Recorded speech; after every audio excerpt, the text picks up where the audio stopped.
everybody, welcome back to another video. Today we're going to be taking a look at a review and comparison for the Star Wars The Clone Wars clone turbo tank, specifically from the Clone Wars this time. It is set 8098 and it is from 2010. 2010 is probably considered, I think, through LEGO collectors, one of the best years for LEGO Star Wars. It retailed initially for $119, so this was never a set I picked up just due to the price, and now used you can get it for about $181, so it has gone up in value a little bit, so it's a good set to have.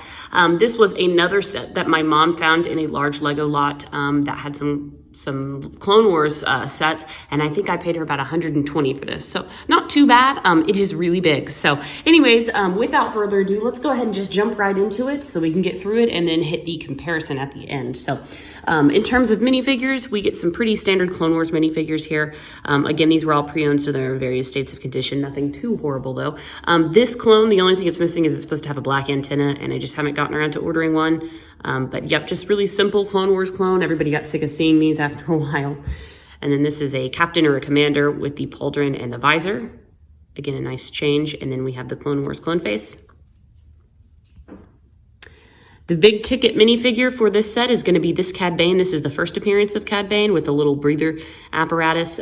He has got a loose arm, so he's definitely experienced some play wear before me, which is fine. I'm glad. It's always nice when things get played with. I was never this rough on my minifigures, but to each their own. And you can get him right now on Bricklink. I just checked the site for him. He's about $37 if you're going for an American seller. That was the cheapest one they had listed. Cool cap, really nice Cad Bane. Looking neat. They have done him in the past. They redid him, and he's not worth as much in his newer form than this one. So he's the big ticket minifigure in this set. We also do get Ahsoka, which for 2010 was not too bad. She didn't come out in too many sets. As you could tell, her little pants are a little bit dirty. Again, little used, but that's okay. She comes with a green lightsaber. Pretty standard. They did not do double-sided head for these Clone Wars guys during this year. And then we have Aayla Secura. She's probably another one that you might want to pick up this set for, though she's not too expensive. If you want to buy her on her own, she's about $15 to $17. And she's the Clone Wars version of Aayla Secura. Really nice head tails. They've kept the same sculpt design for the headpiece. They've just obviously changed up the look and don't do Clone Wars style minifigures anymore. But she looks really cool. Nice mix of blue and brown. And she comes with a blue lightsaber. And finally, we have an Anakin Skywalker, which was pretty much a dime a dozen at this time. His hair comes off super easy. It's just really worn underneath, but that's okay. And he is in his just standard Clone Wars original gear. It does change again throughout the years and gets a little bit different as the Clone Wars goes on in LEGO form, but this is the pretty most standard Anakin Skywalker, a dime a dozen just about. So there's him. Nothing too crazy there. So taking a look at the turbo tank, it is quite big and quite gray. There are some stickering, really bad stickerings right here that I think came with this panel. Again, I didn't apply these stickers. I would never apply them this badly. The other side doesn't have any because sometimes with stickers, it's hard to find the panel with a sticker. That was one of the pieces that was missing. There were a couple of others, nothing super crazy. And the clone turbo tanks are fun. So this is the second rendition of the clone turbo tank. Before that, we had one in 2005. It was based on episode 3. And then we got another one in 2016, again, based in 2003. So this is just the Clone Wars only version. And they do all vary. I'll just show you this first, and I'll compare it with my 2016 one, which is the only other one I have at the moment. But yeah, so we have the front end here. It's very gray. You have some nice little visor screens. They make it look like a window is what I'm trying to say. And then some cannons that go up and down.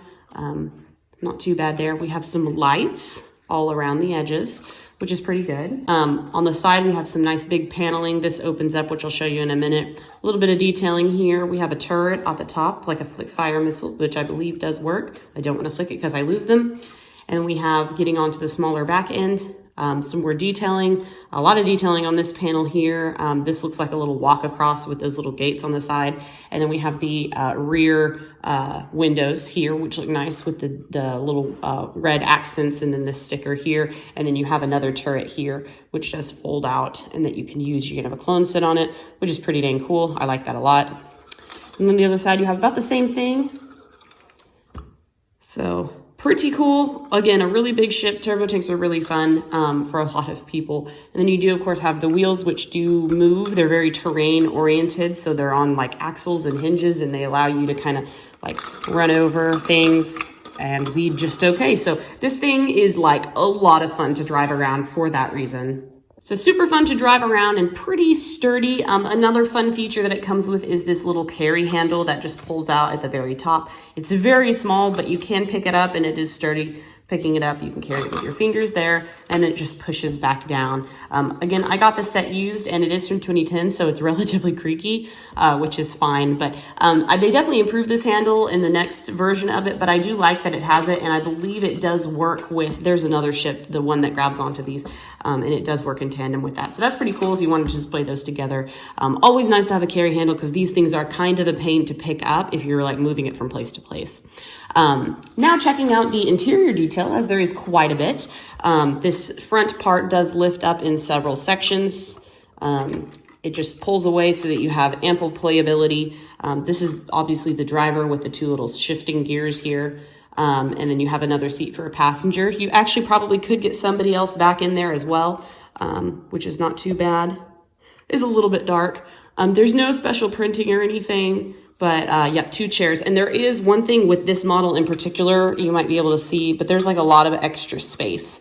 So you don't really feel like you're even with these closed, you still could like fall out the sides. So for me, it bothers me just a little bit. They made this intersection so narrow, going all the way through. So you have like empty spaces like this, but that just folds back up and you can sit 2 minifigures or 3 or 4. You could probably cram them in right there.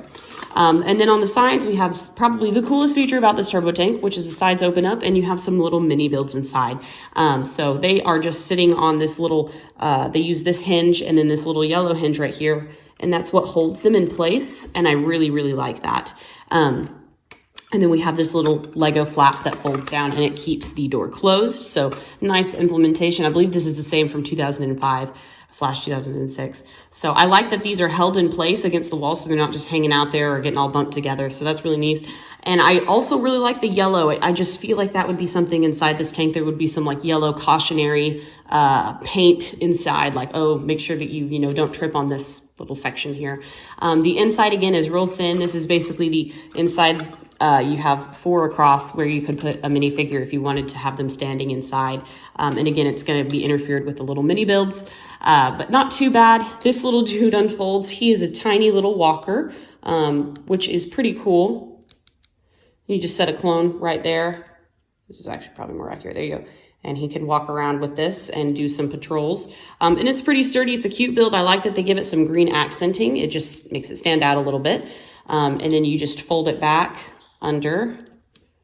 That way it's ready to go in to be stored. What you need is a crane, because how the heck are they getting these out? Let me tell you. So, and that's good to be stored. I'll show you the other side. Oh, on the other side is a little bit less exciting. We do have another build that is stored on that little hinge there, and it's just like a little mini control area. So you can whip out the clones, say they get stranded. I've always imagined it as they get stranded somewhere, and so like, okay, well, let's take out the mobile command unit and, see if we can find some help or survey the area remotely in the safety of the turbo tank. So I've always thought that was pretty cool. I do like that quite a bit. Some people thought this build was really weak. I mean, it is. It's a very simple build, but there's a lot of playability to it, so I do like it for that. Moving on down the line, these panels kind of open, sort of. You're not really meant to open it, but you can. It doesn't do a whole lot.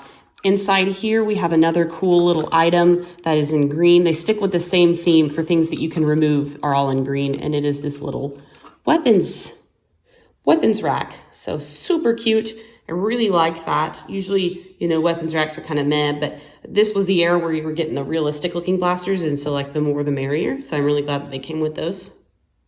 Super cool. And that could just slide in. Again, you can use the same, like little imaginative play here and pretend that, they got stranded and they're going to have to stake out till rescue or help comes. So they got to get out some of the extra weapons. Of course, 2 clones is probably not going to do a whole lot. And then we have the back end here, and that opens up just the same as the front, maybe with a little bit less movability. Again, you have a lot of empty space on the sides here, which is, to me, such a shame. But you do have 2 chairs and then 2 control panels. So there is that there. Not a whole lot of detail. There's very, very little stickers in this set.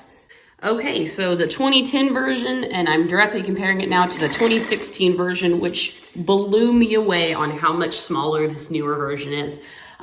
Which is fine. I personally don't mind smaller ships. It cuts down the cost, and there's actually quite a few differences. They have made some improvements and maybe taken some things away, in your opinion. And so I just kind of wanted to share those just a little bit. So looking up at the front here, the guns are definitely different. These stick out a lot more. I do like these better. These are very short and stubby. The best part for which, and I have done a review over this 2016 one, so I won't go into crazy detail about it. But the best thing they did with the 2016 is they seem to make it thicker on the inside, so there's more space for the minifigures. I know it's a little bit dark. One weird thing where this one has a fold-out panel, just like that. This one here, the whole panel folds down, which is a little weird. So you can have access into this space. And this little mumble jumble here is the little walker that the 2016 version comes with, which is nicer than the 2010, but I like the way the 2010 one is stored. It's not just crammed in there. Anyways, yeah, he folds down and just kind of sits in there, and you kind of got to like work him in. So it's not my favorite in terms of that. So yeah, you're able to see both sides if you unfold both flaps. So I don't really like that. And they're just on a hinge, so they don't have a little special hook to keep them closed like we do in the 2010 version. And then obviously the little walkers are different as well. Flip fire or spring shooters here. The best thing though with the 2016 version is that they brought back the little bird's nest turret, which I just ripped off. I definitely didn't mean to do that. And you can pull this thing all the way out. It's got a little light on the front, and it pulls out off of screen. There's also a very small turret up here, which I also knocked off. There we go. So you can use that. The handle is a little bit better. It's more comfortable for the fingers and a little bit easier to hold for bigger fingers. So there is that. And that's the main thing. On the inside, there's a couple printed pieces, but nothing super crazy. And on the back end, this is a very small section for one minifigure versus the back had two on the others. And then this does have one single box. I do prefer the weapons in the 2010 version. This one just has a thermal detonator and a couple of studs for the stud shooter, and it just sits in there like that. So overall, it's up to you what you think is better. I think that the 2010 had some more playability in a way. The 2016 maybe looks a little bit nicer from the outside, but it is smaller, quite a bit smaller. And the wheels are also significantly different if you can't tell. And we'll go ahead and I'll show you guys the minifigures in comparison so that you can kind of see what they look like lineup wise. So as you can tell, each turbo tank has a nice set of minifigures. And I think that they are unique enough where you can get both turbo tanks and be totally happy. There's no repeat minifigures at all, which is really nice. And you just have some new and updated ones. This newer turbo tank has more valuable minifigures in general. It's just the way it is. But I think overall they are pretty even. You get a couple battle droids with this one, which is kind of neat. But you do get 2 clones. You get 3 Jedi in this one, 2 Jedi in this one, but a couple of battle droids. So I think that the minifigure selection is pretty even. This one is so much smaller. This one is a lot bigger, and I think the play features are a little bit better on it. But ultimately, the decision is yours, guys. I'm curious as to what you think. So let me know in the comments below. And as always, thank you so much for watching. Until next time, guys, I'll see you later. Bye.